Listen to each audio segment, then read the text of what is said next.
শুধু উপরে পরিবর্তন হয়েছে, কিছুই পরিবর্তন হয় নাই, মাথাটা শুধু চেঞ্জ হয়েছে। এখন যিনারা আছেন ওনারা জানেনই না যে এই জায়গাতে এটা হচ্ছে। আজকে আমি বললাম ওনারা যদি একটু তদন্ত করে পেয়ে যাবে। এটা পাওয়ার জন্য আইনস্টাইন হইতে হবে না বা নাসা সায়েন্টিস্ট হতে হবে না।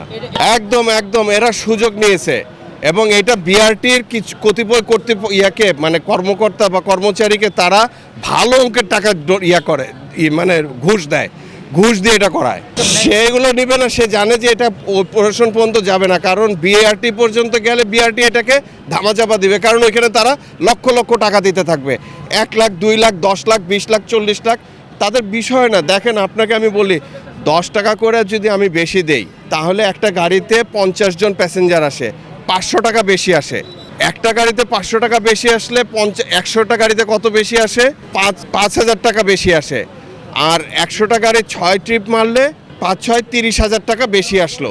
তো 30,000 টাকা যদি 10,000 টাকা 10 টাকা বাড়ে তাহলে 30,000 টাকা বেশি হচ্ছে। 20টা গাড়ি হলে মানে 20 টাকা হলে 60,000 টাকা ডেইলি বেশি উঠছে। এই টাকাগুলো যাবে কোথায়?